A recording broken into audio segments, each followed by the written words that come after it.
Ai, que engraçado. Então tá, gente, desculpa os papos paralelos aqui, ó. Então vamos fazer as preces, compartilhar a tela. Então eu mesma vou pedir um minutinho assim, para eu chegar. Aí todo mundo pode também aproveitar e trazer a consciência para o corpo, sentir o lugar onde a gente está, acalmar um pouco.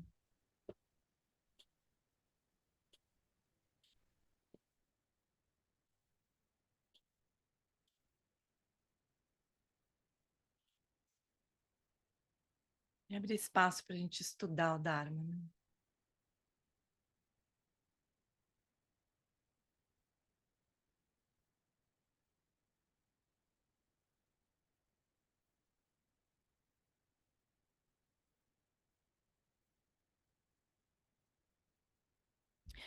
Eu queria começar só lembrando uma fala do Lama Wallace, que quando nós realmente permitimos que a nossa mente se estabeleça no estado natural, esse é, neste momento, o mais próximo que nós estamos dos Budas. O mais próximo que nós estamos de Guru Rinpoche, da mente de Guru Rinpoche. Claro que a ideia na prática é a gente se aproximar cada vez mais da mente de Guru Rinpoche, que é a essência da nossa própria mente. Mas então, desse lugar de maior conexão com os Budas, com os nossos lamas, com o Guru Rinpoche, nós então nos abrimos para receber as bênçãos de Guru Rinpoche. Hum. Na fronteira noroeste de Odiana, no coração de um lótus, está sentado aquele renomado como Padmasambhava que alcançou o espantoso Supremo Cid, está cercado por uma hoste de muitas dakins. Seguindo suas pegadas, dedico minha prática, por favor, aproxime-se e conceda suas bênçãos. Guru Pema Siddhi. Orgen Yogi Nopcham San Pema Gesar Dong Holan Yamsen Choki Motrumye Pema June Shesuda Kordo Kandro Mabekor Keki Jesuda Truki Jingi Lapchi Sheksu So Guru Pema Siddhi Hum Hum Orgen Yogi Nujam Sam Pema Gesai Dompola Yamsen Chogi Modrumye Pema June Shesudha Kordo Kandro Mampekor Geki Jesu Dadruki Jingi Lapchi Sheksu So Guru Pema Siddhi.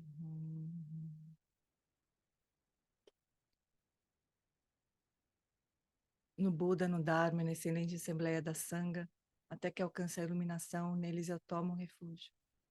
Através da minha prática das 6 perfeições, possam todos os seres sencientes alcançar o estado búdico. Sangye Chodan Sochi Chonamla Janchu Bardu Dagni Chapsuchi Dagi Jinso Jipe Sonamchi Drola Penti Sanje Drupasho Sanje Chodan Sochi Chonamla Janchu Bardu Dagni Chapsuchi Dagi Jinso Jipe Sonamchi Drola Pentir Sanje Drupasho.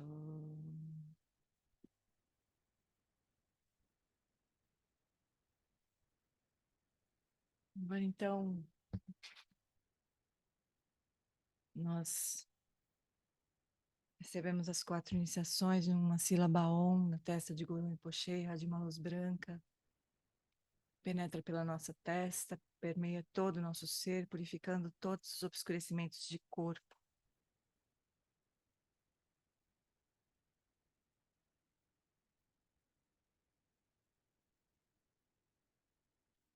De uma sílaba A vermelha na garganta de Guru Rinpoche, irradia uma luz vermelha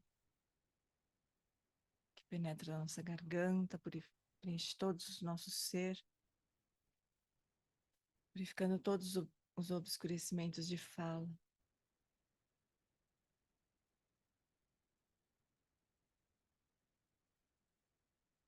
De uma sílaba Rum azul no coração de Guru Rinpoche, irradia uma luz azul que penetra o nosso coração, iluminando todo o nosso ser, purificando todos os obscurecimentos de mente.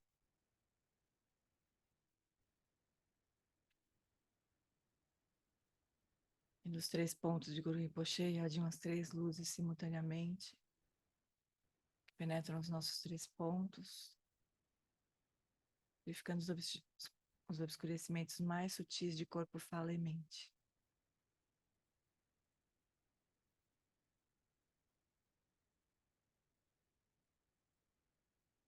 Guru Rinpoche então passa para o topo da nossa cabeça, olhando na mesma direção que nós, diminuindo em tamanho.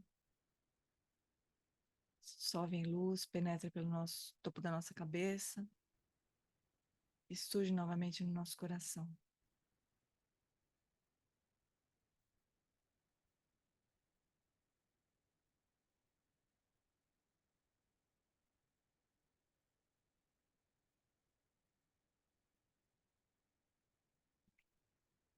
Então, nós restamos agora no mala do mantra do Guru, imaginando que no nosso coração irradiam as luzes das 5 cores, em todas as direções, à medida que a gente recita o mantra. Om Ahum Vajra Pema Siddhi Om, Om Ahum Vajra Pema Siddhi Om, Om Ahum Vajra Pema Siddhi Om.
Siddhi Om.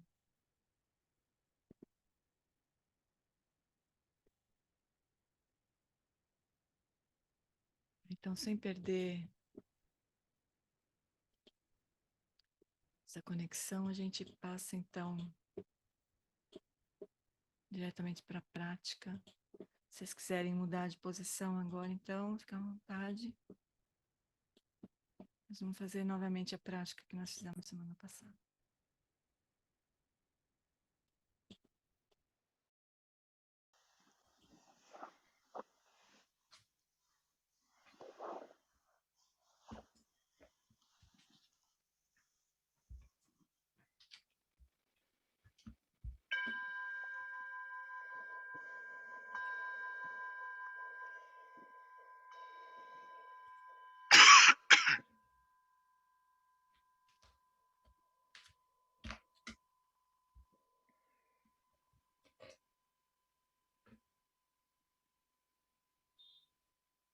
Now release all conceptualization, all objects of the mind.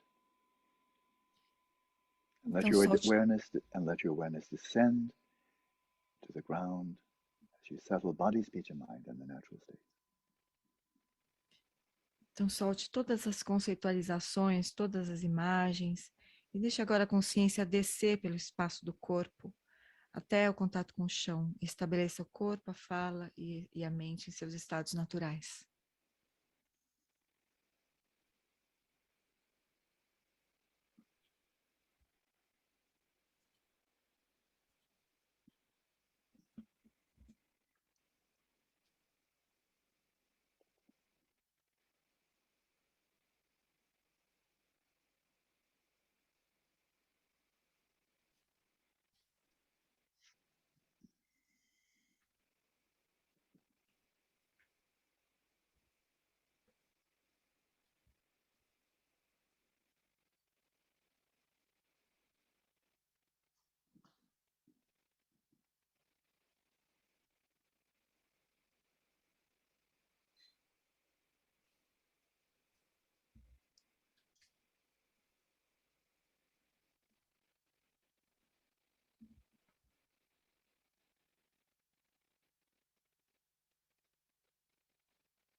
And then as we enter the main practice, let your eyes be softly open, your gaze vacantly resting in the space in front of you.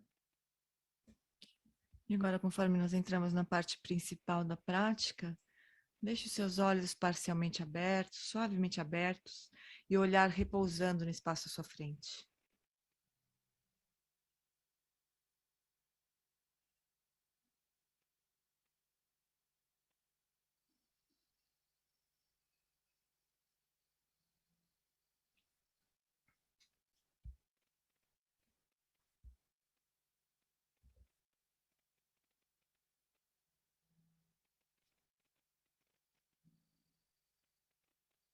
Before you began this session, you were already aware of being conscious, and that took no effort. Antes de começar essa sessão, você já estava consciente de estar consciente. Isso não demandava nenhum esforço. It does take effort to attend to other things, to look at colors, to hear sounds, to observe thoughts, and so on. But I invite you now to release all effort to attend to anything else.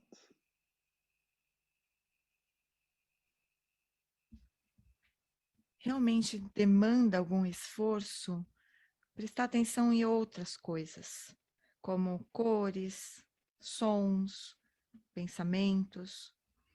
Mas agora o Lama nos convida a soltar todo o esforço de prestar atenção em outras coisas. Sensory and mental appearances will, of course, continue to arise. Objects of awareness will continue to manifest. But I invite you to release any effort, all effort, to deliberately focusing on any of them, outwards or inwards. Os objetos sensoriais, os objetos mentais vão continuar a surgir, os objetos para a consciência vão continuar se manifestando. Mas agora solte todo o tipo de esforço de focar em objetos internos ou externos, deliberadamente.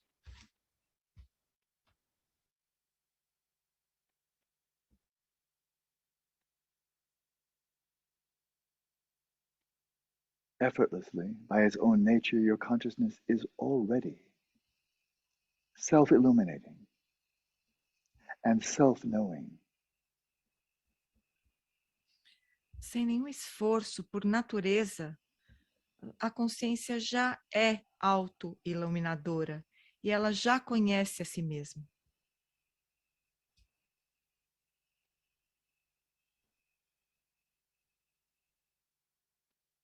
So see if you can so deeply relax that your awareness is not drawn outwards to any object, sensory or mental, which almost invariably gives rise to dualistic grasping and the perpetuation of samsara. Release that effort of dualistic grasping. Veja se você pode repousar tão profundamente que a sua consciência ela não é dirigida a nenhum objeto sensorial ou mental. Solte todo tipo de fixação. Solte todo o tipo de fixação dualista que perpetua o samsara. Solte todo o esforço da fixação dualista.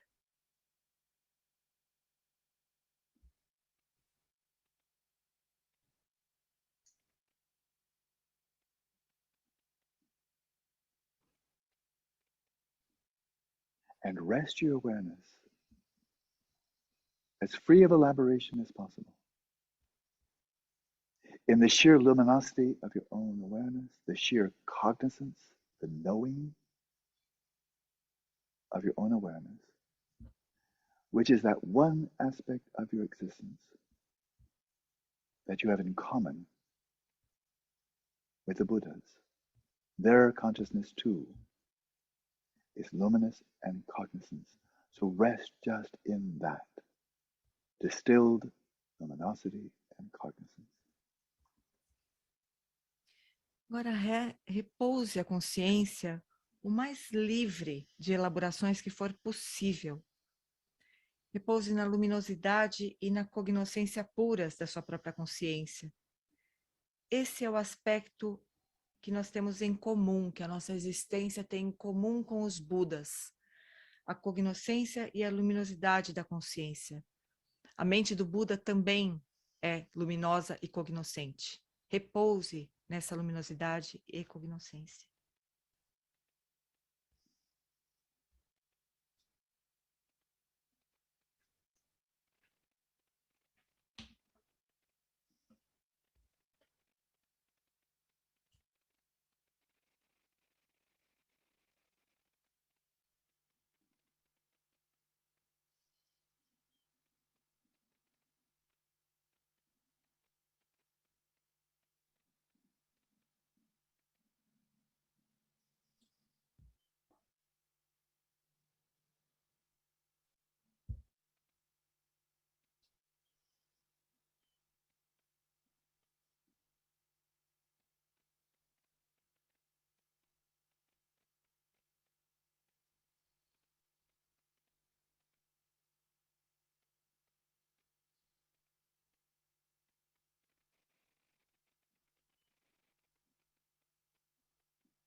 It's quite common for people engaging in this practice to, in a very subtle way, to tense up, to try strenuously to focus their awareness inwards upon consciousness. But this is a mistake. É muito comum, quando nós começamos a fazer esta prática, que nós criamos alguma tensão sutil quando tentamos, com esforço, focar dentro para poder focar na consciência. Isso é um equívoco. Your consciousness is not inwards. It's not located in here and it's not located out there. Your consciousness, your awareness already is prior to the demarcation of inner and outer. A consciência, ela não está localizada nem dentro e nem fora. A consciência já está em seu próprio lugar, que é anterior à demarcação entre dentro e fora.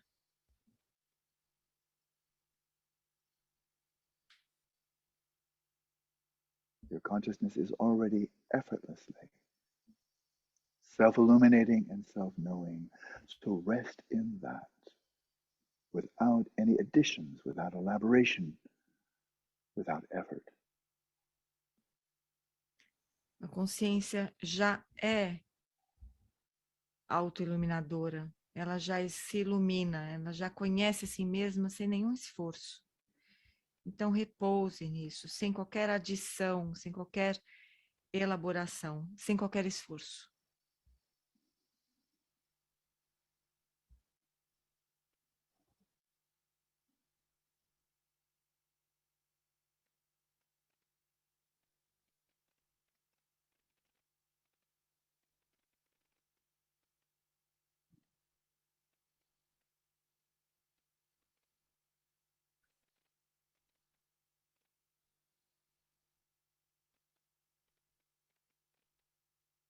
Again, your consciousness is already self-illuminating and self-knowing, so there is nothing to desire, nothing to achieve.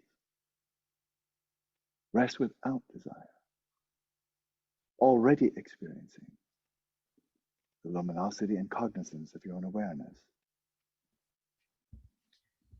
Novamente, a consciência já se auto-ilumina, já se autoconhece. Então, não existe nada para desejar ou nada para alcançar. Então, repouse sem desejos. Você já experiencia a luminosidade e a cognoscência da sua consciência.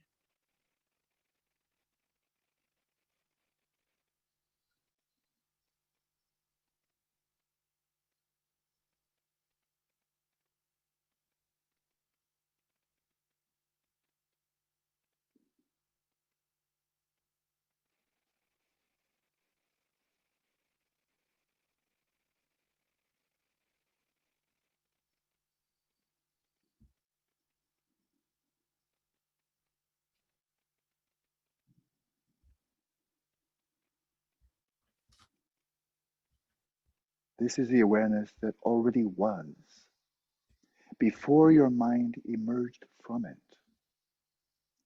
So there is nothing here to modify. There's nothing of your mind to be cultivated, improved, refined. Because awareness is already, independently of the mind, self-illuminating and self-cognizing. A consciência já existia antes da sua mente emergir dela. Portanto, não há nada para ser modificado, ou melhorado, ou refinado, ou cultivado pela sua mente. A consciência já é, independente da mente, ela já se auto-ilumina e se autoconhece.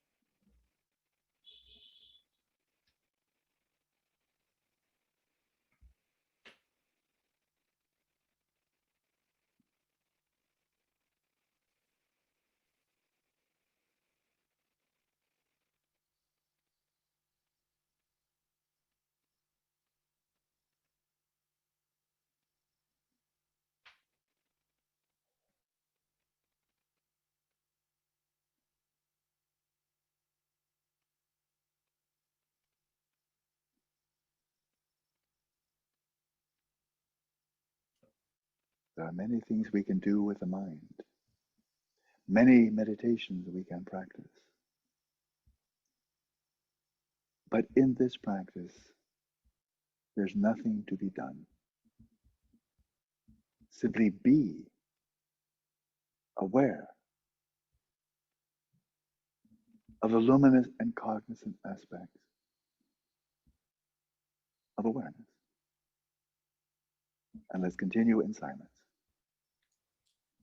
Existem muitas coisas que nós podemos fazer com a mente. Nós podemos praticar diversos tipos de meditação. Mas nesta prática não há nada a ser feito. Apenas ser consciente, estar consciente dos aspectos de luminosidade e cognoscência da consciência. E agora nós seguimos em silêncio.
Então, amores, na semana passada a gente combinou de terminar esse retiro, né, de 2021, e quando terminar, começar o Dharmatolo, pular direto pro Dharmatolo, né?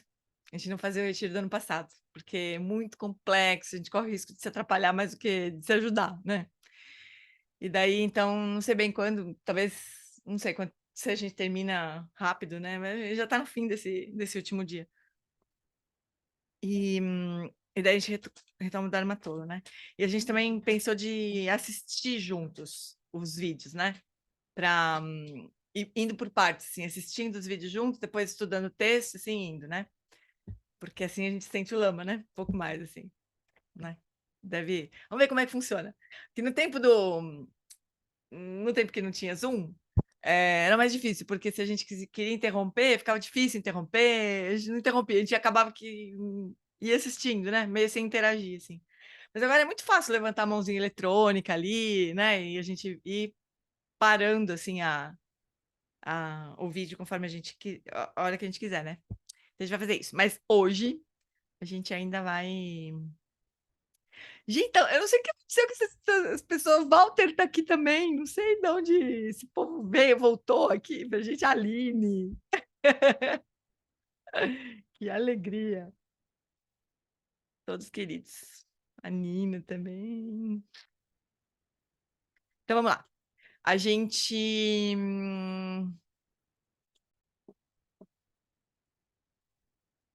Deixa eu ver se eu abri o microfone de vocês. Abri. Pronto, vocês podem falar o que vocês quiserem. A gente está aqui, né? Então, a gente estava discutindo o último tema que o Lama abordou nessa altura aqui do retiro foi os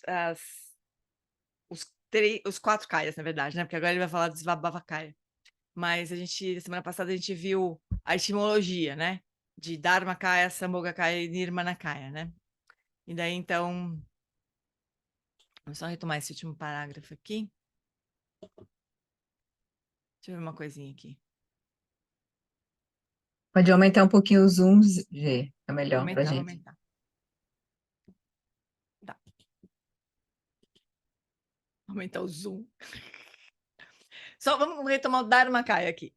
Então, filho da família. Todas as rodas de ornamentos inexauríveis de corpo, fala, mente, qualidades e atividades iluminadas de todos os dinas dos 3 tempos surgem naturalmente do Sugatagarbha da base. É assim, todos os fenômenos de Sansara e Nirvana são não fabricados e naturalmente vazios, na esfera do Sugatagarbha da base. Por isso são chamados de Dharmas, que significa mais comumente fenômenos, né? A realidade última não é simplesmente vazia de materialidade. Mas, em vez disso, todas as facetas da consciência primordial e qualidades sublimes da iluminação são espontaneamente manifestas dentro dela, como se estivessem reunidas. Por isso é chamada de Kaya. Kaya é sempre uma reunião, né? A reunião dos fenômenos, seria o Dharmakaya, né? E é muito bonito a gente pensar isso, né? Que o Dharmakaya não é vazio assim, no sentido de não existir nada ali, né? Mas todas as qualidades brotam dali, todas as facetas da consciência primordial e qualidades sublimes da iluminação são espontaneamente manifestas dentro dela, como se estivessem reunidas. Por isso é chamado de Kaya. Então, comentário do Lama: Kaya significa corpo, corporificação ou compilação. Então, aqui ele vai falar de cada uma das etimologias dos diferentes Kayas, e aí está a etimologia de Dharmakaya. Você quer saber o seu significado? Ele deu bem aqui. E é esse o ponto, e esse é o ponto em toda essa sessão, desta fase. Tudo que ele discute, todas essas qualidades, todas essas são qualidades, atributos do Sugata Garbha. Todos eles emergem do Sugata Garbha. Então, vá até essa fonte, realize Rigpa, e todas as qualidades discutidas ao longo desta fase, todas emergem dessa realização. Então, aqui está a etimologia de Dharmakaya. Agora nos voltamos à etimologia de Sambhogakaya, termo que já encontramos várias vezes. Então, na esfera do Sugatagarbha da base, todas as rodas de ornamentos inexauríveis dos kayas, facetas da consciência primordial, os campos búdicos e suas exibições, são naturalmente aperfeiçoadas como prazeres. E a palavra é enjoyment, né?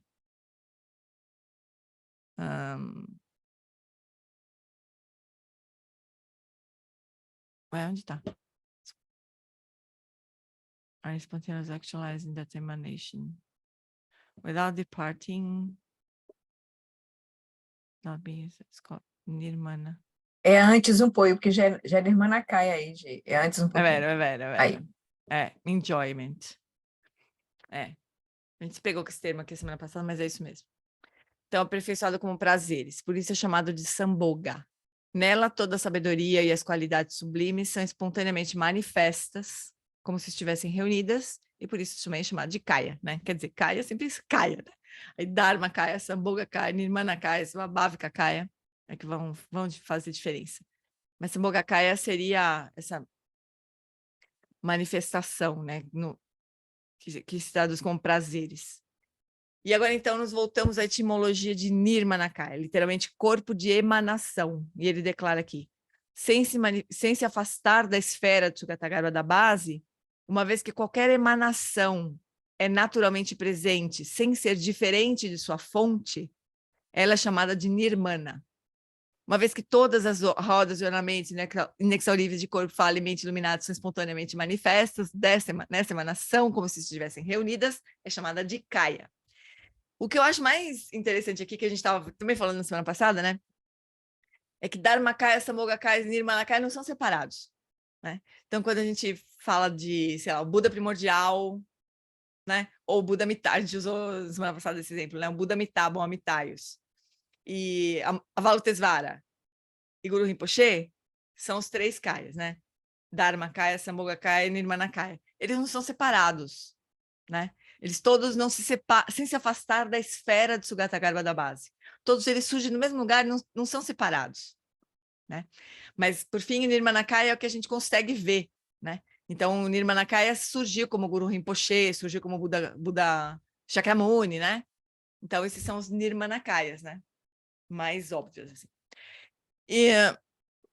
Então, voltamos para Svabhavakaya, ou Svabhavikakaya também às vezes aparece, né? Que geralmente no budismo Mahayana se refere, e que a gente tropeça toda vez que fala, né? Geralmente no budismo Mahayana se refere à vacuidade da natureza inerente Dharmakaya, Sambhogakaya e Nirmanakaya, e a sua indivisibilidade fundamental. Esse é o entendimento geral de Svabhavakaya, e aqui vemos sua etimologia no contexto do Dzogchen. Uma vez que os 3 Kayas não são diferentes de sua natureza essencial, é chamado de Svabhava. Por ser inalterada e perfeitamente completa em sua manifestação espontânea, é chamado de Kaya. Então, Svabhavakaya seria a essência de Dharmakaya, Sambhogakaya e Nirmanakaya, que é indivisível, né? Então, isso é Svabhavakaya. E tem o Vajrakaya, são 5 Kayas aqui. Então, encontramos não apenas 3, não apenas 4, mas 5 Kayas. E o 5º Kaya é chamado de Vajrakaya. Tem ainda algumas vezes a gente vai encontrar Rupakaya também, né? Rupakaya seria como se fosse o Dharmakaya e Rupakaya. Então, Dharmakaya é não manifesto e Rupakaya tem forma, né? Rupa é forma. Então, Rupakaya seria onde já existe uma forma, seja na forma de Sambhogakaya, seja na forma de Nirmanakaya, né? Mas a gente também encontra Rupakaya, né? Mas aqui, Vajrakaya. Uma vez que esses 4 Kayas não se modificam, eles são chamados de imutáveis. E por serem dotados das 7 qualidades Vajra indestrutíveis, eles são chamados de Vajra. Então, aqui ele está falando de uma qualidade, né? Ele está prestes a listá-los ou explicar as 7 qualidades Vajra, e novamente eu os convido a levar isso para o lado pessoal, porque essas 7 qualidades Vajra são qualidades da sua própria lucidez prístina, da nossa, né? Aqui estão suas 7 qualidades. São invulneráveis a toda e qualquer aflição mental e propensões habituais. São indestrutíveis por todo e qualquer mara e obstáculo. São originalmente puros por natureza e por isso são reais. E aqui eu vou fazer uma pausa aqui. Eles são reais porque são originalmente puros por natureza. Aqui precisamos fazer uma pausa por um momento. Essa consciência primordial, Sugatagarbha da base, nós nos referimos a ela como real. Agora, o termo aqui não existe não significa que existe em última instância, não é inerentemente existente, não diz verdadeiramente existente. É uma palavra diferente quando ele diz real. Traduzimos aqui real do tibetano X, que eu também não vou nem voltar ali talvez o Márcio, o pessoal, a Cindy, as pessoas que estão estudando tibetano possam ajudar aqui. Que palavra que seria? Depois vocês podem ir, por favor, lá nessa altura do texto aqui, do vídeo, e tentar entender que palavra que o Lama está dizendo que é real em tibetano, né? Ou em sânscrito, samyak. A gente às vezes vê samyak, sambudaya, né? O samyak é o Buda original, o Buda real, né? Que a gente vê também traduzido, mas como se fosse o Buda, o Buda verdadeiro, assim, né? Que é samyak, né? Samyak, sambudaya. Samyak, sambudaya. É quando na peça do Buda da Medicina aparece essa palavra também. Então, eis uma pergunta. Esse Sugatagarbha da base, consciência primordial, sua lucidez prístina, é inerentemente existente ou é vazio de natureza inerente como tudo o mais? O que implicaria que se sua consciência primordial existe, ela teria que existir pelo poder da designação conceitual como tudo mais que existe. Então, como fica? É inerentemente existente, o que refutaria Nagarjuna, ou é vazio de natureza inerente e, portanto, existe apenas pelo poder da designação conceitual, como tudo mais no samsara? O que é que está implícito no real? Então, a questão é, o Sugatagarbha da base, inerentemente existente, ele existe por suas próprias características? A resposta é não.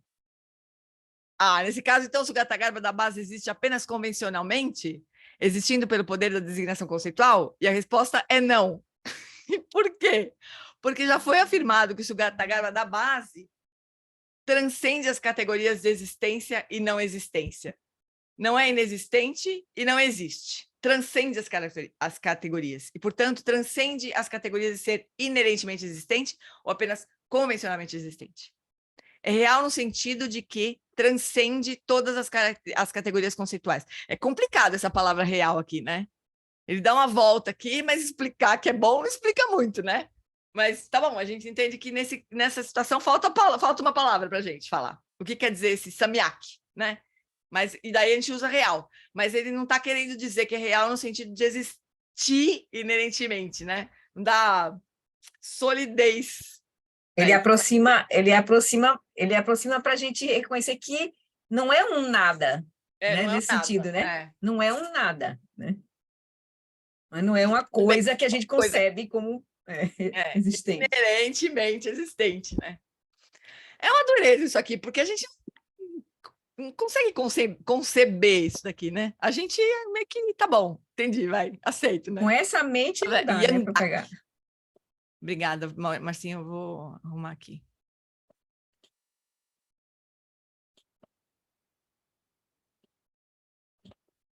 Como é bom ter uns amigos tibetano. Yangdak, né? Yangdak. Grazie mille, bello. Então tá, a gente tem que lidar com isso, né? Que a nossa mente conceitual também não vai alcançar, né? O que vai além da mente conceitual, a mente conceitual não alcança, né? A mesma coisa que querer que o mar caiba dentro de um lago, né? Não vai caber nunca, mas a gente pode assumir que o sentido é esse, né? Bom, então, e se vocês dizerem, bem, real não é uma categoria conceitual? É uma palavra que se refere a algo que transcende todas as características, as categorias conceituais. Não é mais uma categoria que você procura na internet e fala, entendi, é real. Ele transcende a categoria, e nesse sentido é real. Não é... Deixa eu ver até que palavra é real mesmo, né? Não tem jeito, essa palavra vai ficar aí, incomodando a gente. Não é uma nova categoria conceitual, é um dedo apontando para uma realidade que transcende todas as construções conceituais. Nesse sentido, é real. E nesse sentido, naturalmente, pela natureza pura, pela natureza originalmente pura nesse sentido. Então tá. Assim, do ponto de vista da consciência primordial, o Sugatagarbha da base, os 4 kayas, são invulneráveis, indestrutíveis, reais, não podem ser contaminados por qualidades boas ou ruins, portanto, são incorruptíveis. Ele está explicando as 7 categorias do Vajra, né? Sua natureza nunca passa a ser qualquer outra coisa, então são estáveis. Podem penetrar em tudo, incluindo até mesmo o mais sutil dos obscurecimentos cognitivos, de modo que são totalmente livres de obstruções. Não podem ser modificados por nenhum tipo de alegria ou tristeza, por isso são totalmente invencíveis. E uma vez que esse Vajra é imutável, que não pode ser conquistado ou destruído, é espontaneamente manifesto como uma compilação de todas as facetas da consciência primordial e das qualidades sublimes, ele é chamado de Kaya. Assim, Vajra com as 7 qualidades e Kaya, Vajra Kaya. Essas são as qualidades de todos os 4 Kayas, né? Então, até agora, nessa conversa na fase 4, o Vajra nascido lago abordou especificamente o Vajra da lucidez prístina, mas agora ele ampliou o público. Ele diz: filhos e filhas da família, nós, escutem bem. Dentro do que é conhecido como o precioso santuário interno da manifestação espontânea, a radiância interna do Sugatagarbha, do Dharmakaya, do Buda auto-emergente, os 5 campos búdicos, as 5 famílias búdicas, os 5 Budas femininos, as 5 facetas da consciência primordial. As 5 facetas da consciência primordial são as 5 sabedorias que a gente conhece no SEB, sabe? O Alan Wallace ele sempre traduziu como 5 facetas da consciência primordial, como sendo as 5 sabedorias, né? E vem depois as 5 sabedorias também. As 5 cores, as 5 sabedorias são naturalmente perfeitas e completas, sem modificação. Então, no budismo Mahayana, em geral, especificamente no budismo Vajrayana, há muitas referências aos 5 campos búdicos, né, as 5 terras puras dos 5 Budas, as 5 famílias búdicas, assim por diante, e lembro a declaração no início do texto de que aqueles que estão maduros, que são adequados para ouvir e praticar esses ensinamentos do Dzogchen, a visão iluminada de Samantabhadra, estão chegando a esses ensinamentos com uma vasta quantidade de antecedentes de vidas anteriores, isto é, incalculáveis éons, profundamente familiarizados com essas categorias. E mesmo nesta vida, a maioria dos praticantes budistas no Tibete, quando encontram Dzogchen, eles já têm uma base sólida nas 4 nobres verdades, no Mahayana, nos 5 campos búdicos, no Vajrayana e assim por diante. E assim, todos esses conjuntos de 5, já serão muito familiares para budistas tibetanos bem treinados e experientes. Estão maduros para receber esses ensinamentos. Não é o nosso caso, né? De uma forma profunda, pelo menos, né? Então, o que está acontecendo aqui é que ele está tomando essas categorias familiares que perpassam Mahayana e Vajrayana e agora apresentando todas elas, que podem ser facilmente reificadas, né? Apresentando todas elas como facetas do Sugatagarbha da base. Então, tudo isso está sendo visto agora da perspectiva do Dzogchen. Portanto, é uma perspectiva única, né? Particular do Dzogchen. Vamos voltar para a afirmação lá, só para a gente ver se... Então, filhos e filhas da família, escutem bem. Dentro do que é conhecido como o precioso santuário interno da manifestação espontânea, a radiância interna do Sugatagarbha, do Dharmakaya, do Buda auto-emergente, então, as 5 campos búdicos, as 5 famílias, os 5 Budas femininos, né, as consortes dos Budas, as 5 facetas da consciência primordial, as 5 cores e as 5 sabedorias são naturalmente perfeitas e completas, sem modificação. Elas já estão presentes ali, sempre estiveram, né, de uma forma Vajra, né? Então, não tem nada que é desenvolvido, alcançado, está tudo ali. Né? Como o Lama fala lá no começo, alcança a Rigpa, e tudo isso vai se manifestar, né? A gente vai chegar na fonte, né? Então, na prática, a ênfase aqui é mostrar que atravessar para a lucidez prístina e permanecer lá, né? Ou seja, sair do estado de confusão e atravessar o estado de confusão, né? Lembra que tem essa fase do Trekcho, né? Que é atravessar a confusão e repousar em Rigpa, ou na lucidez prístina, e ficar ali. E ainda mais, se você avançar na prática Togal, né, que é a próxima fase ali, a passagem direta ou a travessia direta Eu vou trocar aqui passagem, porque a gente traduz como travessia direta. É o mesmo sentido, mas é um termo mais comum, assim, de a gente encontrar.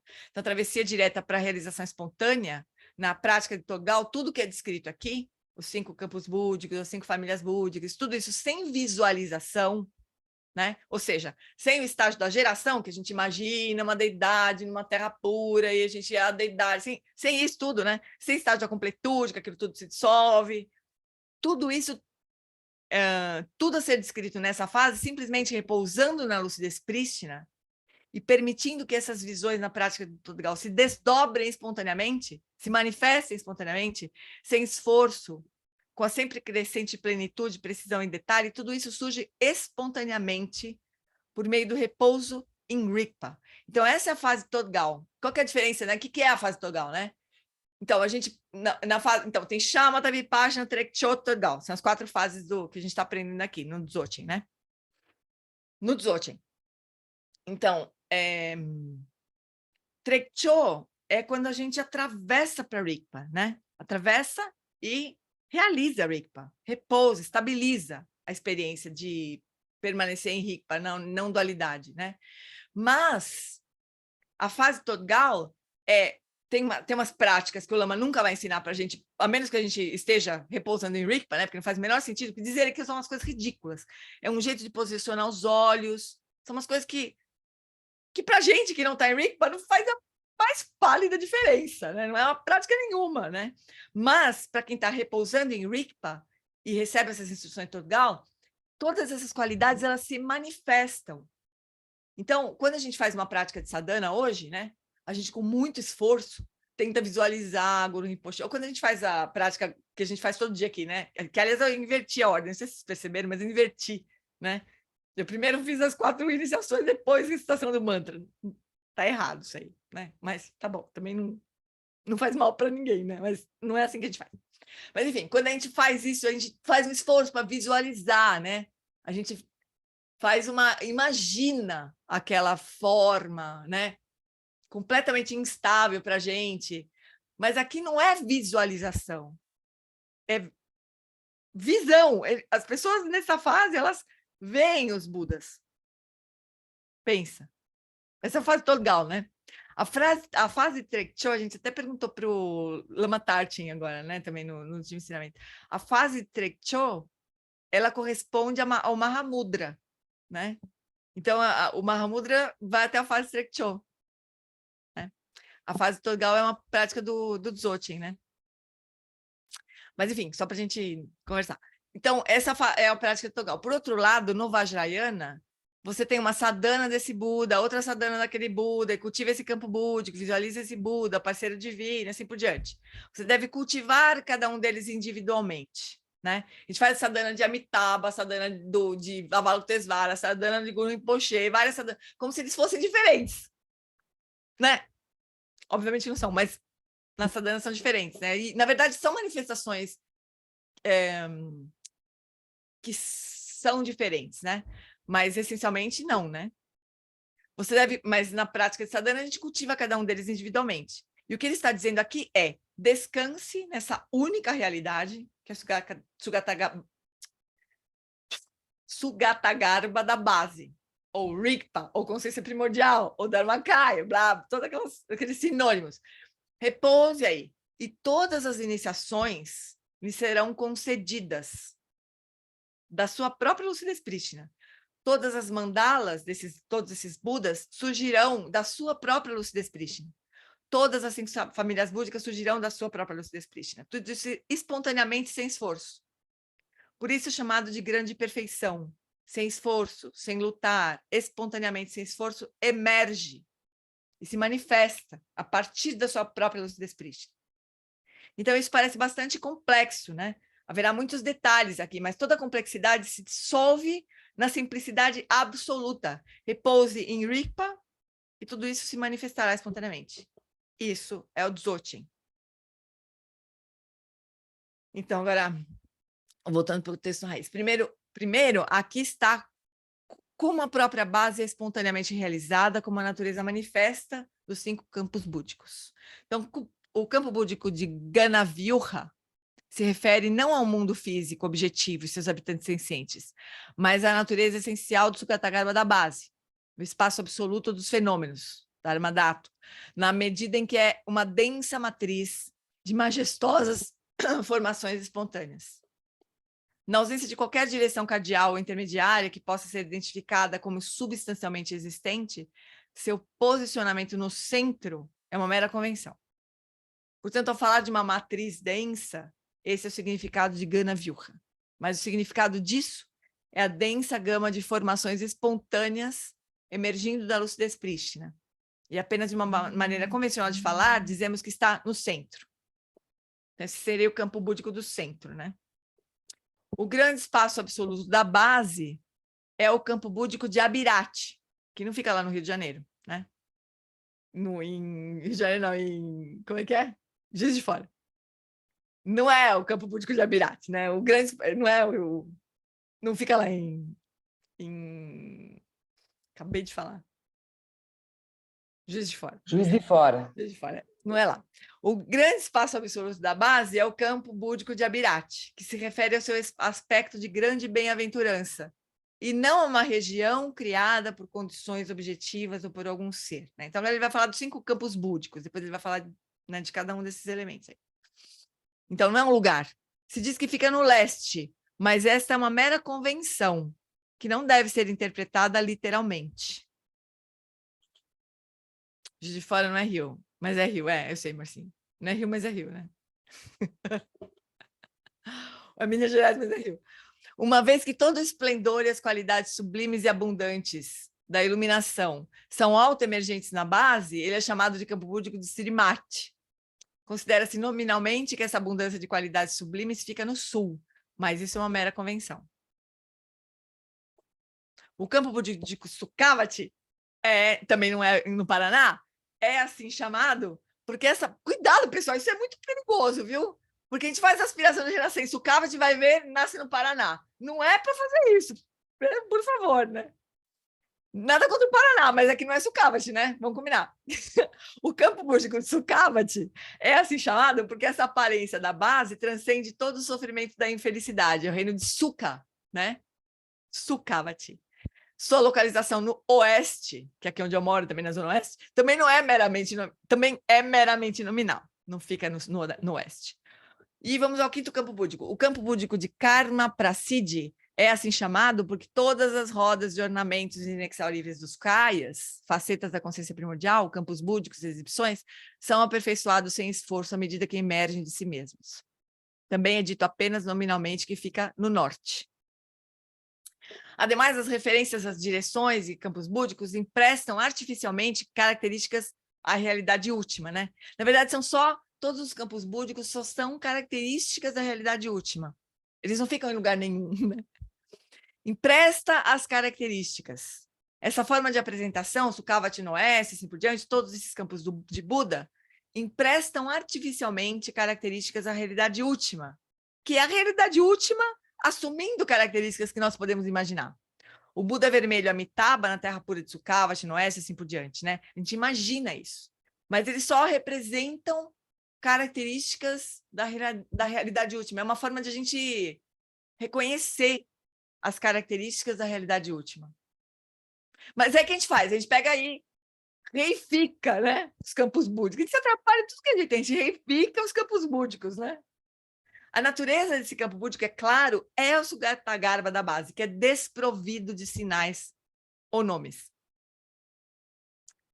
Através dessa compreensão iluminada do que se deve purificar e dos meios de purificação, tais referências são feitas simplesmente para benefício dos discípulos, que erroneamente se agarram à existência autônoma, precisamente para conduzi-los à liberação, no espaço absoluto da grande sabedoria da fruição, na dependência de métodos causais, né? Então, esses são métodos que vão nos conduzir, né, à iluminação, né, à realização da natureza última. Então, todos esses campos búdicos que ficam no oeste, no sul, né, são só características da natureza última. Então, vamos olhar. O que são características da natureza última, né? Primeiro, a própria base é espontaneamente realizada, como a natureza manifesta os 5 campos búdicos. O primeiro campo búdico, eu tenho uma listinha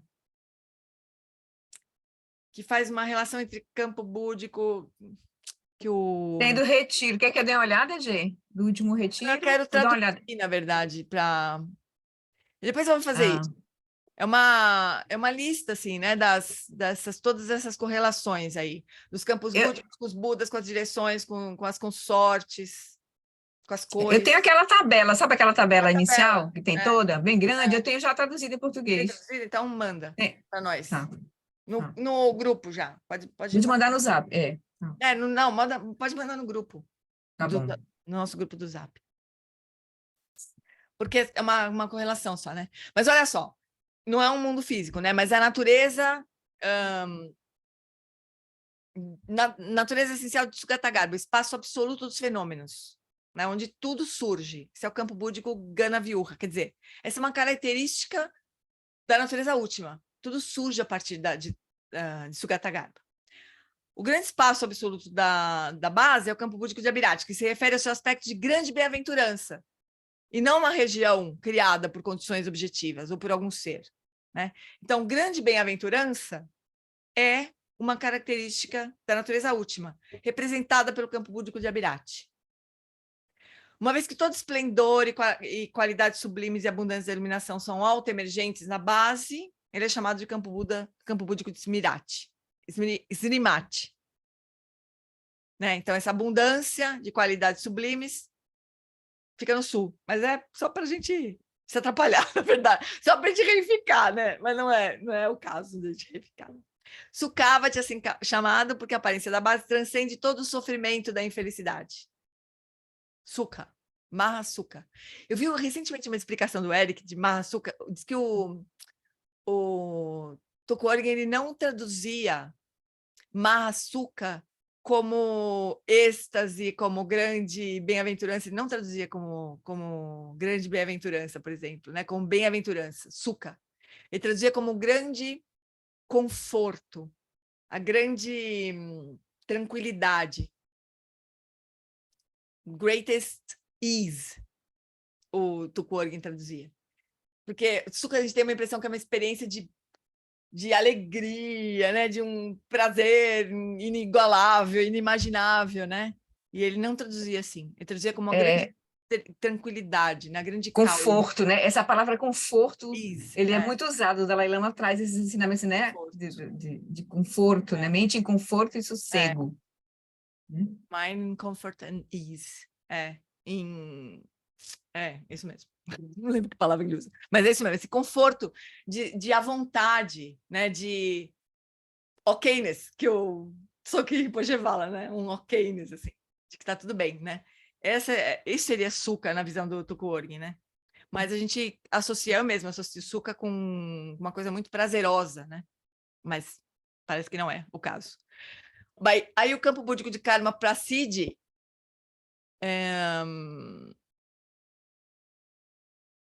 é porque todas essas qualidades, elas são aperfeiçoadas sem esforço à medida que emergem. Essa é uma característica das qualidades também da consciência primordial, né? Então, Karma para Siddhi é o nome do campo búdico. E, por fim, aí o Sukhavati, né? Que também são características da consciência primordial, né? Mas são tudo isso para nosso benefício, para a gente se relacionar com essas qualidades, né? Mas a gente precisaria se aprofundar muito, né? Para poder realmente criar essa conexão por meio da compreensão, assim, da visualização e tudo mais. Fala, Ninha. Me diga uma coisa, tudo isso, a princípio, seria para clarear mais as coisas, porque parece que as coisas estão mais confusas. Por isso que a gente... Mas por que estão confusas, né? Porque a gente está chegando agora, literalmente, né? Então, quando essa fase aqui, ela é ensinada, se a gente estivesse recebendo os ensinamentos da forma clássica, em que o Lama vem e explica um pedacinho, a gente vai lá, pratica e realiza. Aí ele explica outro pedacinho, a gente pratica e realiza. O Lama explicou isso em alguns retiros, né? a gente estaria no ponto de entender isso perfeitamente, né? Então, a forma como está sendo apresentada agora seria para nós, facilitaria para nós a gente reconhecer essas qualidades, né? Mas, você vê, a gente está aqui na fase 4, né? A fase 4 desse ensinamento do John Limpa, a gente já teria atingido Shamatha, Vipassana, já estaria repousando em Rigpa. Aí a gente entenderia, né? É isso que é um pouco difícil para a gente, né? Porque a gente não tem essa realização anterior para chegar nesse ponto e falar, realmente. Então começa a dar uma aflição. A gente fala, nossa, está mais complicando do que ajudando. E eu senti isso muitas vezes também. Então o que o Lama fala é que quando a gente estuda essas coisas, a gente não precisa se preocupar demais, mas é uma forma de a gente ter uma visão completa, né? Quando a gente chegar num determinado ponto, eu falo assim, putz, agora está na hora de eu realmente compreender, ter essa realização, né? Mas a intenção do Lama, quando ele apresenta o caminho completo, é que a gente tenha uma visão do caminho completo. Mas chega nessa hora, realmente que dá aflição, é que a nossa prática, a nossa experiência, fica anos-luz de distância da visão, né? Então dá uma aflição, assim. E me diga uma coisa, só para alguma coisa entrar. É assim, Buda, quando fez essas. Não sei se. Eu estou falando besteira, tá? Se eu tiver, você me corrige. Fez essas estratificações todas, como está sendo colocado, a intenção era para justamente a gente. Eu poder experimentar essa realização, e aí denominava cada campo assim, por exemplo, campo búdico, tá entendendo? Não, Não, nem eu tenho. Aninha, isso aqui não é uma construção didática, né? Não é uma construção didática, é como as coisas são, né? É como a realidade do ponto de vista de um Buda, como as coisas são. Então, ele não está inventando uma... Ô, Flor, você não falou que estava traduzido? Você mandou Pois é, não tá. Aí eu te mandei só o artigo DocX, porque aí é mais fácil arriscar. Não estava traduzido, não. Eu pensei que tivesse. Viu? Eu tenho uma mais, eu acho que diferente dessa. Essa é uma que o... Tem duas, eu mandei duas tabelas. Uma que eu copiei do livro antigo dele, e a outra que ele usou no retiro. Você vai ver, eu mandei duas. Deixa eu vou projetar essa aqui só para ver se eu consigo explicar um pouco mais fácil aqui para Ana. Só um pouquinho, Robs. Olha só, Aninha. A gente está falando de manifestações búdicas, né? De manifestações da realidade da natureza, da nossa natureza, da consciência primordial, né? Então, aqui a gente viu os campos búdicos, que são esses daqui, né? Então, o campo búdico de Gana Vyuha é a terra pura, vamos dizer assim, é a manifestação externa do Buda Vairocana. Então, a terra pura de Vairocana se chama Gana Vyuha. A terra, só pra gente, porque a gente tem mais familiaridade, a terra pura de Sukhavati é a terra pura do Buda Amitabha. A terra pura de Karma Prasidi é a terra pura de Amoghasiddhi, né? De Srimati Ratnasambhava, de Abhirati a Buda Kshobhya. Então, são 5 Budas primordiais, 5 famílias búdicas, né? A cada uma dessas famílias corresponde uma direção, um lugar, um chakra, um êxtase, sei lá, uma experiência, uma iniciação. Então, a iniciação de corpo, que é a primeira iniciação que a gente recebe, iniciação do vaso, ela é uma iniciação de Vairocana. A sílaba semente é Om. Lembra? A testa de Guru Rinpoche, de uma sílaba Om. A cor é branca da iniciação, mas dos elementos não, é o azul. Isso aqui tem controvérsias aqui. Então, ele diz que pode variar, o azul e o branco eles variam dependendo da mandala.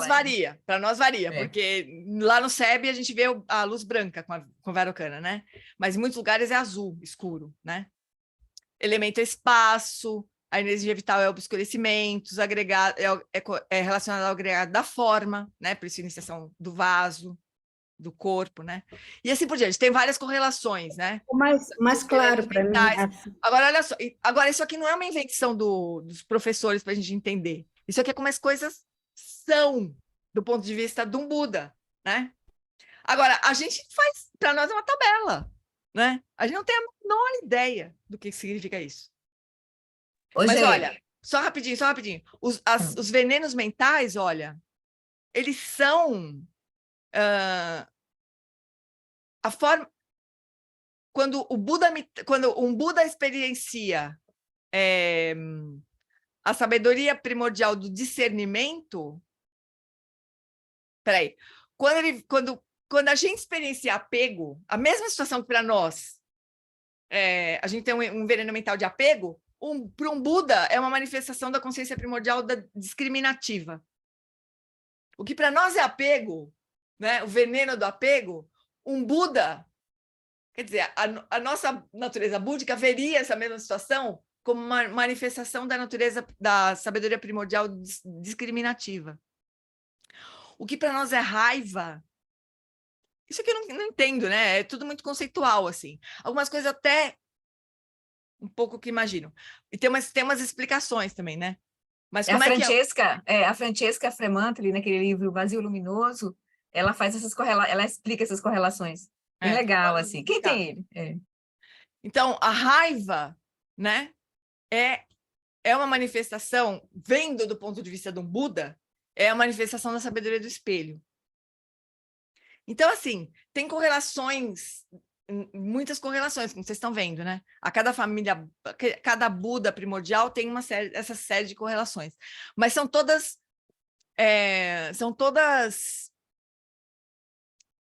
são manifestações verdadeiras, reais, né? Mas que a gente não se conecta, porque a gente não vivencia dessa maneira. A gente sente raiva, a gente não vê manifestação de sabedoria do espelho, né? Tira uma dúvida aqui. O que é mesmo sabedoria do espelho? Então, a gente poderia... Não, rápido, só um resumo. Sabedoria do espelho... Porque é bonita a sabedoria do espelho, inclusive. A sabedoria do espelho é ver o outro no mundo dele. Essa é a forma que o Lama Santen explica, né? Ver cada ser no seu próprio mundo, né? E enxergar a natureza livre de todos os seres, independente do que eles estejam aprontando, assim, né?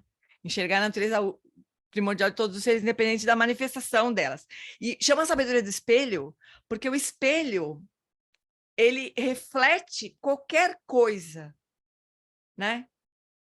E ele não se contamina com nada do que ele reflete. Então, ele reflete uma coisa muito linda, ele reflete uma coisa muito feia, a superfície é igualzinha.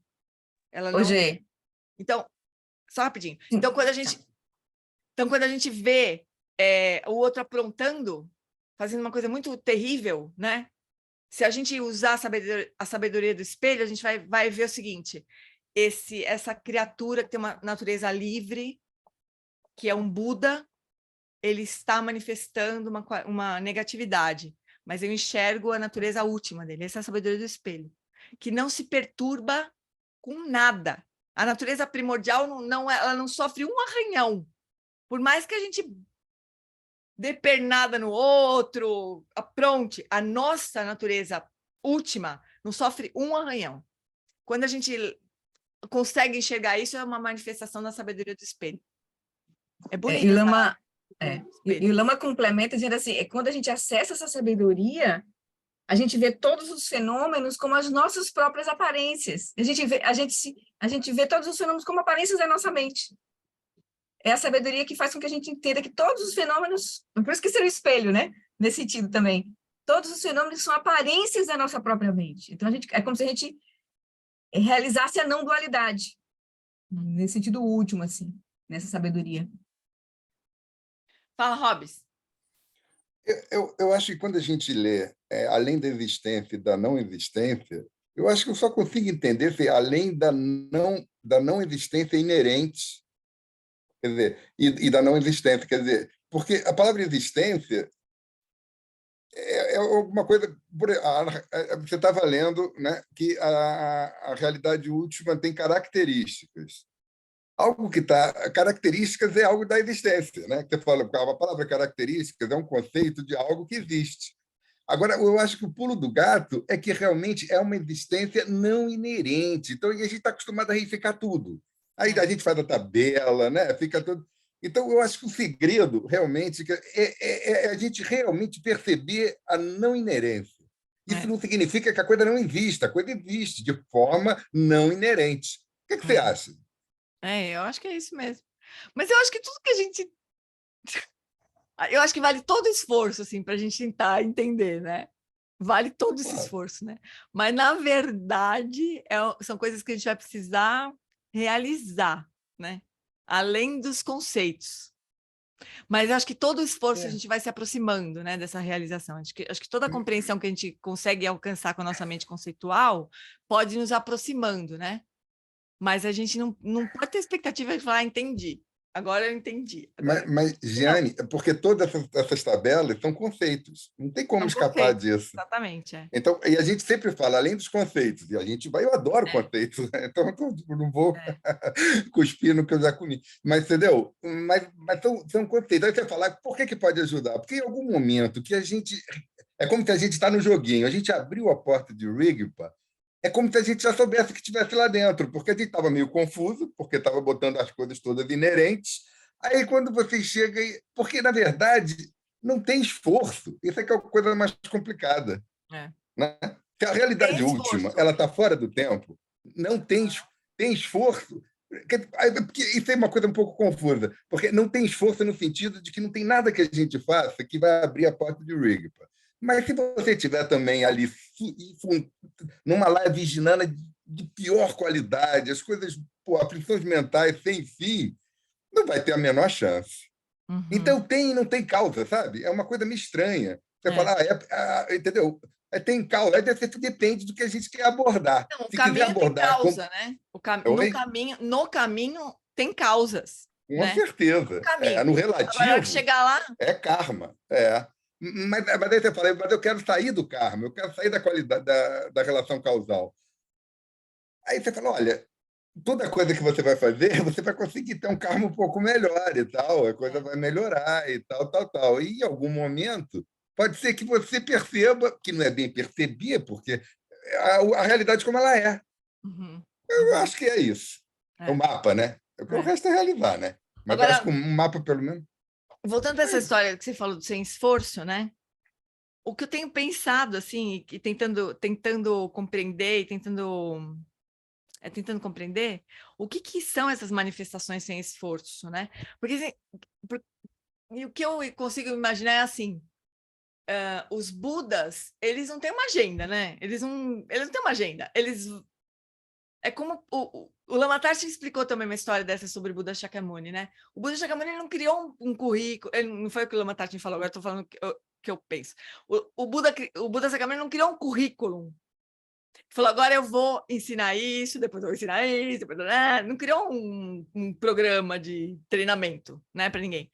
Os ensinamentos foram sendo produzidos conforme ele se encontrava com as mentes das pessoas, né, com os seres, assim. E aí, quando ele encontrava aquele ser naquele lugar, naquela confusão, ele dava um ensinamento. Aí encontrava outro ser em outro lugar, dava um ensinamento. Aí teve alguém que pegou todos os ensinamentos, né, e estruturou. Mas não tinha uma estruturação, né? Os ensinamentos eram espontâneos nesse sentido, porque cada vez que ele se encontrava com alguém naquela condição, o ensinamento era produzido, né? Que funcionava naquele lugar, naquela situação. Às vezes, para, sei lá, para um grupo de pessoas e tudo mais. Mas eu fico muito pensando nisso, assim, que essas ações, né, de enriquecer, as 4 ações lá, de poder, de enriquecimento, de irada e de pacificação e magnetizadora, né, são ações espontâneas, quer dizer, quando um Buda encontra com uma determinada situação, ele tem uma determinada ação, espontaneamente, sem esforço, né? Porque ele não planeja aquilo. Eu vou encontrar com o Márcio e eu vou falar para ele não sei o quê. Não! Se ele encontrar com o Márcio, se a situação se apresentar, né? Surge uma ação espontânea. E acho que essas manifestações dos Budas, elas são assim também, né? Eu tenho refletido bastante sobre isso, sobre as sadhanas, né, que a gente faz. Então... Eu acho que isso aí que você está falando vem de um lugar de não dualidade, porque são os Budas. São os Budas. Então, eles não estão falando com essa mente dual que a gente vê. O Márcio, a Jane, né? A Flor, a Tereza. Ele não vê dessa forma. Ele vê o ser, né? Que está necessitando, blá, blá, blá. E a outra coisa do que você está falando também é que nada foi escrito na época do Buda. Nada.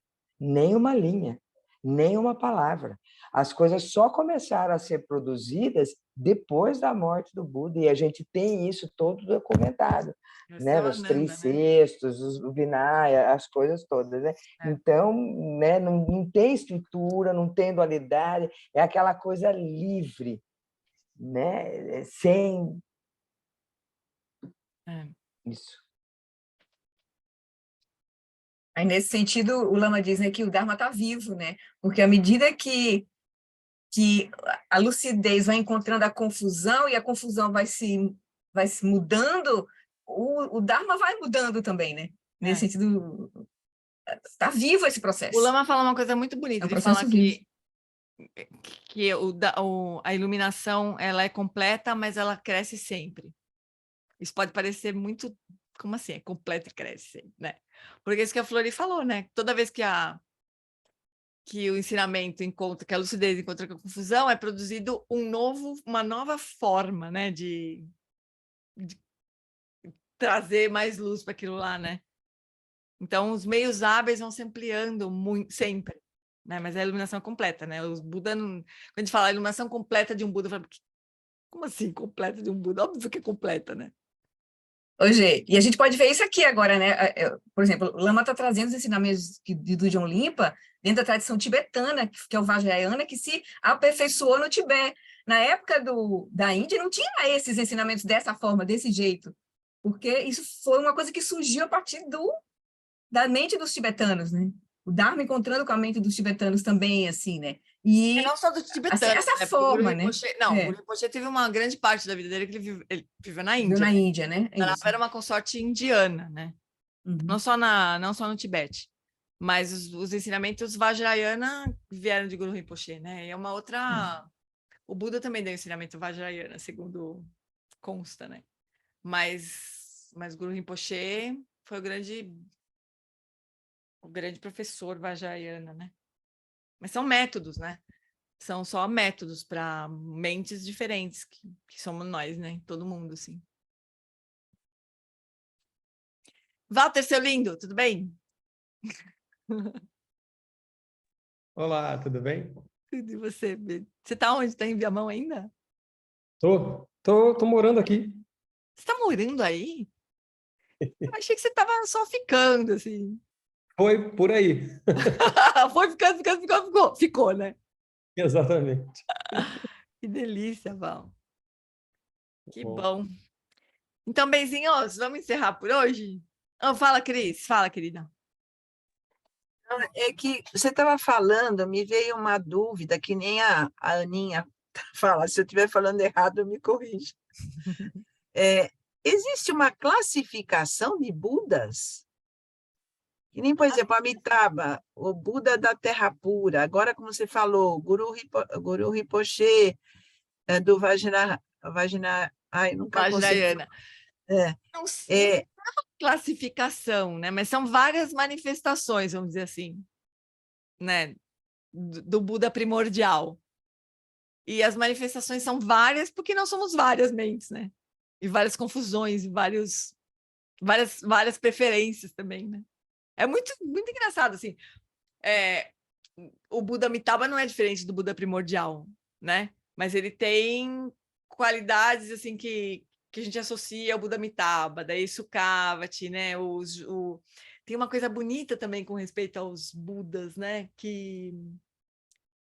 Como o Buda da medicina, né? É uma confusão, tem uma galera de Budas aí, né? Mas o Buda da medicina, por exemplo, a qualidade que aquele Buda vai representar tem a ver com o voto que ele fez quando era Bodhisattva, quando estava no caminho. Então, o voto do Buda da medicina, por exemplo, né? Que todos que se conectarem comigo se livrem de todo tipo de doença. quando ele se iluminou, era um Bodhisattva. Quando ele se iluminou, Buda da medicina, né? E todo mundo se conectar com o Buda da medicina. O Buda Mogassidi fez o voto será que é Buda? Será que é Mogassidi? Deixa eu olhar de novo os nomes para ver se eu... Não, Buda Kshobhya. Ele fez o voto de qualquer ser poder ir para a terra pura dele, por mais bandido que fosse, por mais... Eu lembro um Patrul Rinpoche aqui no Brasil, ele falou assim, eu tinha uma ideia de fazer um voto, de formular um voto para o meu caminho, que era assim, qualquer pessoa atrapalhada, mas qualquer pessoa não, vai ter que ser pessoas atrapalhadas, assim, bandido, esses caras vão renascer na minha terra pura. Aí quando eu fui ver, o Buda Kshobhya já tinha feito esse voto, né? Então a terra pura de Kshobhya já está ali disponível para essas criaturas. Então, é bonito também de pensar isso, né? Que o nosso voto principal no nosso caminho vai se transformar na qualidade pela qual as pessoas vão se conectar, né? Mas aí a iluminação é completa, né? Não existe diferença, né? Entre os Budas, assim. Mas eles se manifestam de formas diferentes. E aí a gente, seres atrapalhados, a gente prefere o Buda Amitabha do que o Buda Mogassidi. Ou a gente prefere o Guru Rinpoche do que o Buda Shakyamuni. Mas por causa da solução, né?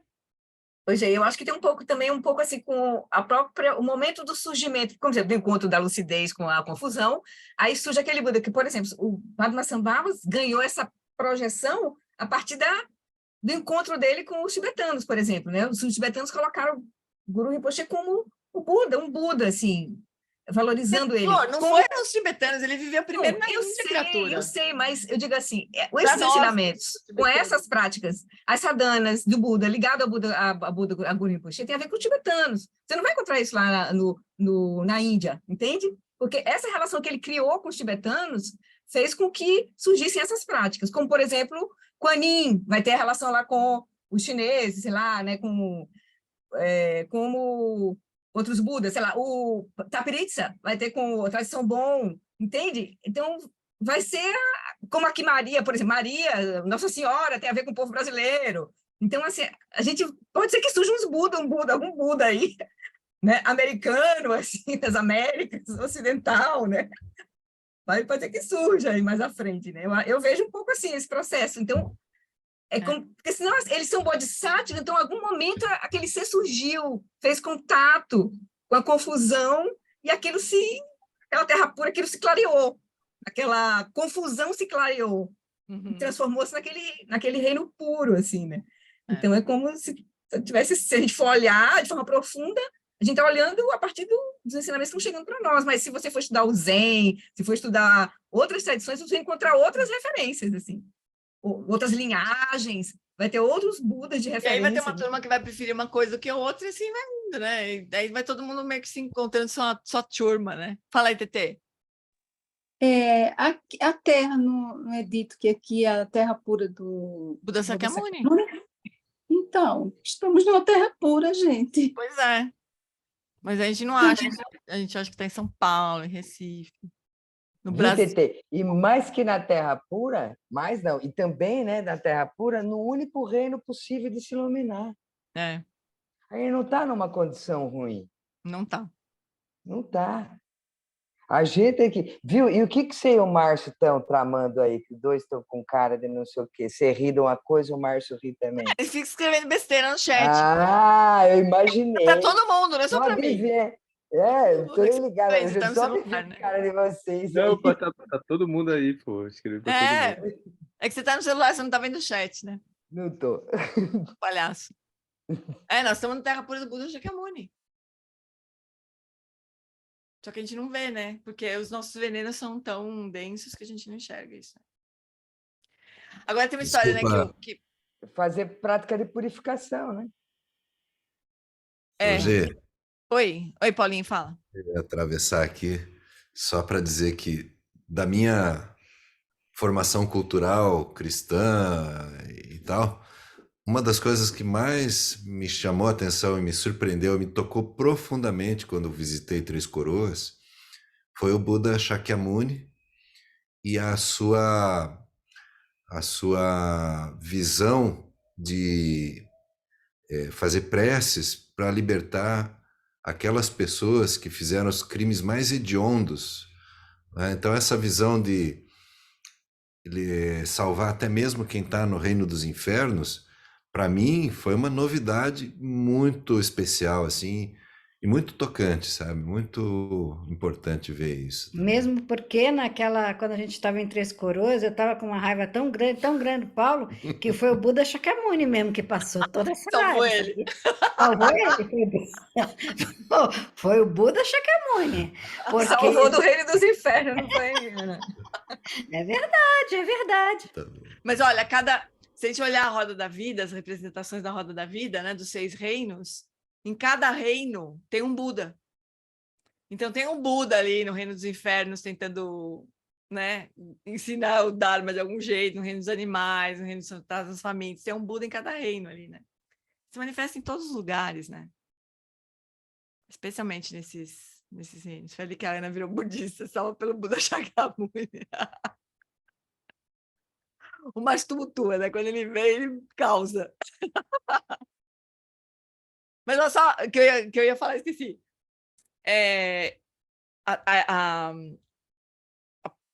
Se diz que para cada Buda histórico que surgir, vai surgir Guru Rinpoche. Então, Guru Rinpoche acompanhou o Buda Shakyamuni, né? Então, o Buda Shakyamuni dos ensinamentos do Sutra, os ensinamentos em Pali, né? E o Guru Rinpoche, um mestre Vajrayana. Em todas as eras, né, em que vierem os 1000 Budas, para cada Buda vai surgir Guru Rinpoche também. Guru Rinpoche vai se manifestar outra vez, né? Até que os ensinamentos desapareçam, aí vai se manifestar outra vez com o próximo Buda. Com o Buda Maitreya vai ter um Guru Rinpoche, vai se manifestar também para trazer os ensinamentos Vajrayana, né? Até aquele momento os ensinamentos vão ter desaparecido. Todos os ensinamentos, né? Aí vai surgir Maitreya, vai surgir Guru Rinpoche outra vez. E ensinar tudo de novo. E nós vamos falar, Guru Rinpoche, que coisa extraordinária. A gente vai esquecer tudo que se a gente não atingir iluminação, né? Fala, Robson. É porque, no fundo, nem o Buda, qualquer um Buda que a gente imagina, é inerente a si mesmo, né? Ele não é substancializado em si mesmo. Então, ele é muito mais um processo. Então, no começo eu ficava pensando, estranho, né? 5 Budas, não sei o quê. Mas, se a gente pensar o que é não ser inerente a si mesmo, é uma coisa... Porque a gente não está acostumado a isso. Desde pequenininho, a gente está sempre reificando, substancializando. Aí, se você fala, pô, tudo bem, eu fico falando que eu não tenho que reificar. Mas eu estou reificando toda hora. Eu me pego nisso toda hora reificando, gente. Aí você fala, mas então, não é muito... Porque o Buda Shakyamuni foi um pedaço do filme. Paulo, Roberto, me desculpe, mas como fazer isso? Como a gente conversar? Como as coisas se acertarem se a gente não falar no âmbito relativo? Porque se a gente falar no âmbito absoluto, a gente simplesmente vai fazer assim, ó, pá, acabou. Perfeito. Não, mas o Roberto está falando de reificação. Não, a gente teria que estar por trás sabendo que a gente está usando os conceitos. Não tem jeito que no conceito a gente... Estou tranquilo. Ainda assim, a reificação ainda é relativa. Porque no campo absoluto, no campo não reificado, a gente vai se expressar como? Como que a gente vai falar? Como é que a gente vai se reunir aqui? Como que a gente vai explicar uma coisa para outra? Lana, tem uma diferença, diferença entre realidade relativa e a gente operar no campo relativo e reificar. Porque a gente pode usar formas, a gente usa sadanas, mas... Sim, mas se a gente está reificando porque a gente está no âmbito relativo. Claro, porque mas... se a gente estiver no âmbito absoluto, pá, acabou. Lana, mas entre relativo e reificado tem diferença, isso que eu estou querendo dizer. Sim, eu não estou dizendo que não, eu só estou dizendo assim, ó, que as coisas elas vão interagir, né, dentro do reificado, dentro do absoluto, né? Então, eu não estou falando, não estou excluindo, eu estou falando assim, ó, se não for reificado, certo? Que é no âmbito relativo, no âmbito absoluto, acabou tudo isso. Lana, você não está ouvindo o que eu estou dizendo. Então, ouva. Tá bom, acho que eu não me expliquei direito, então. Não, você explicou. Eu que não estou conseguindo explicar direito. Ou explicar o que eu estou pensando. Existe uma diferença entre você lidar com a realidade relativa, ainda não no nível absoluto, mas lidar com a realidade relativa, reificando mais ou menos Mais ou menos, Gê.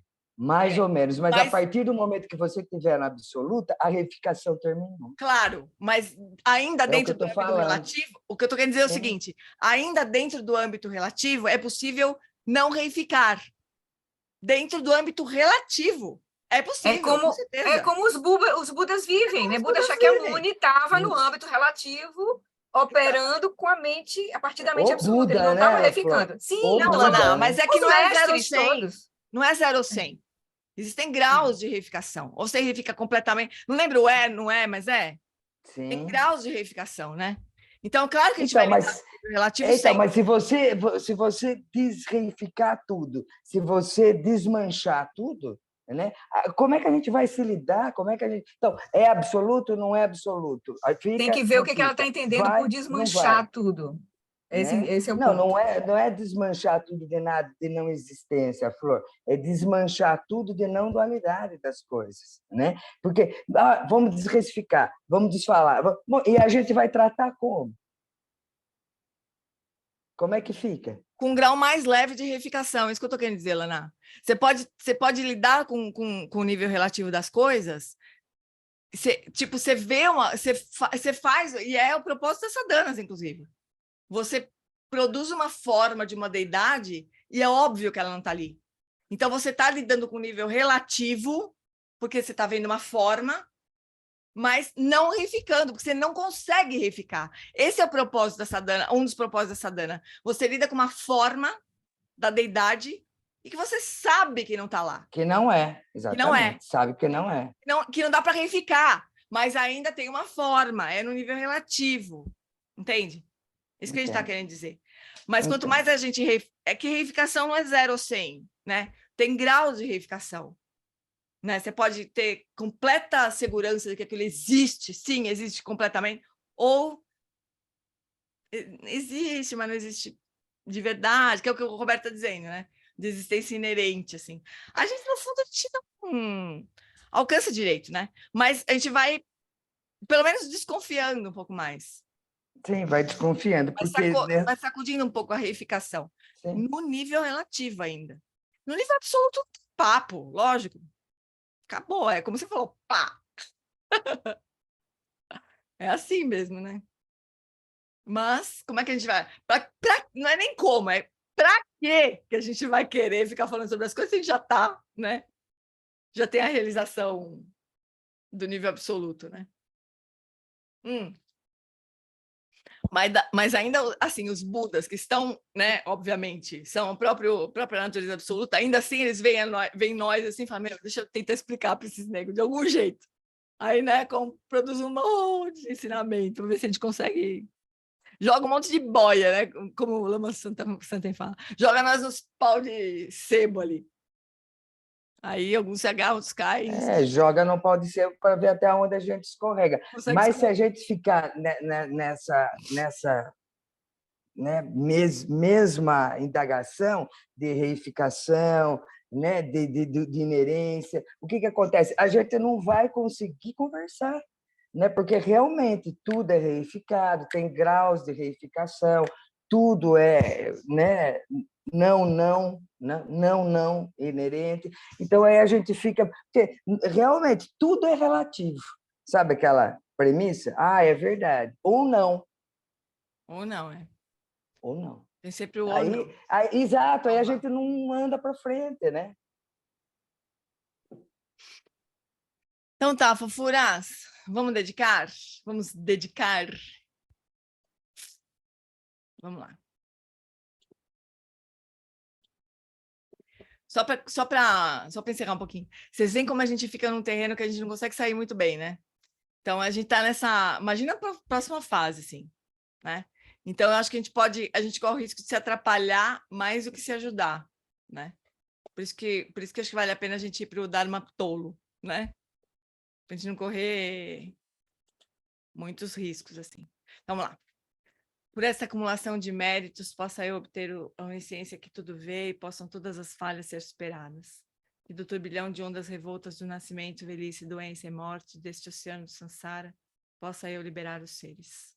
Sonam di tanchesi pani toneni pedranam panjeshin kegana ti balon trepai sipe chole droa droa show. No reino cercado por anéis de montanhas nevadas, você é, sem exceção, a fonte de todo benefício e felicidade. Poderoso Avalokiteshvara, Senhor da compaixão, Tenzin Gyatso, que seus pés de lótus permaneçam firmes por centenas de erros. Garira Ekore Jinkam Supandan Dewa Malo Jumene Cherezi Gonten Zinjatsoe Jape Kauje Bardu Tenjuchi Garira Ekore Jinkam Supandan Dewa Malo Jumene Cherezi Gonten Zinjatsoe Jape Kauje Bardu Tenjuchi. Peço longa vida ao lama. Que o protetor Shakyamuni, o grande Vajradhara, e aquele que sustenta os mistérios de todos os Jinas, Padmasambhava, possam firmar os pés de lótus daqueles que sustentam os ensinamentos e fazem com que os feitos do Buda brilhem como o sol e a lua. Aquele que derrama uma grande chuva de amor sobre seres em terras distantes, que sustenta-os com o néctar dos ensinamentos do Buda, aquele limitadamente afortunado, o grande ser conhecido como Alam se possa sua vida ser longa. Em Jambudvipa em geral, especialmente no Ocidente, você ilumina os ensinamentos dos Jinas como a luz do sol. Ó Mestre, possam sua longevidade e seus feitos ser muito extensos e possa você guiar todos os seres no caminho da liberação.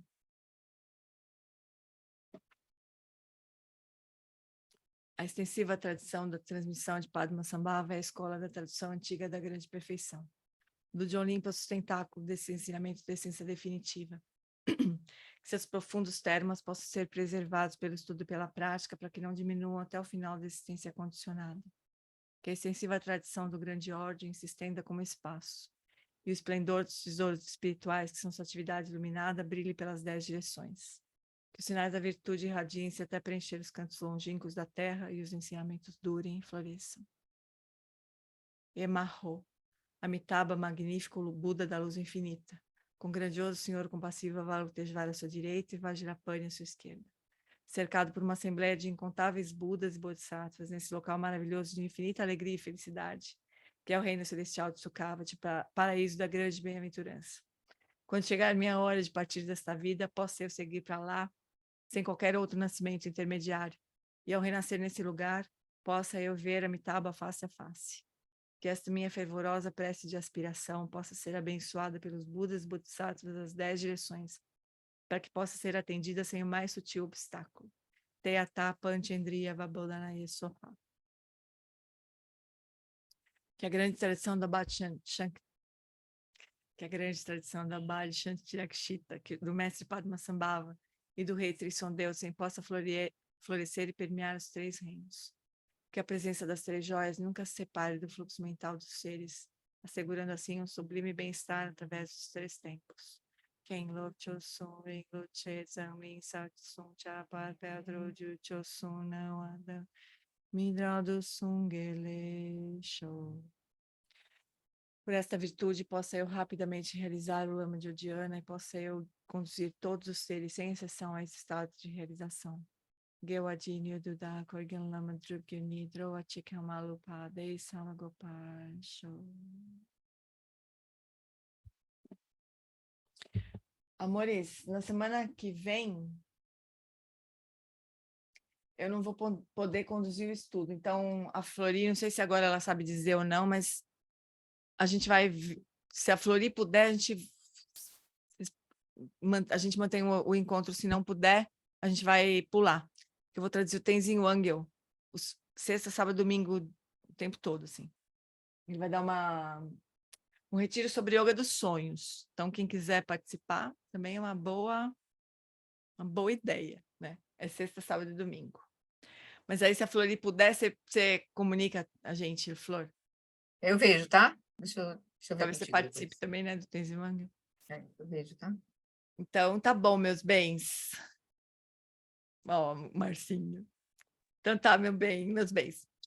Obrigada, gente. Tá? Boa semana para todos. Boa semana para todos. Obrigada, gente. Tchau, gente. Obrigada a todos, Sangha. Boa semana. Boa semana.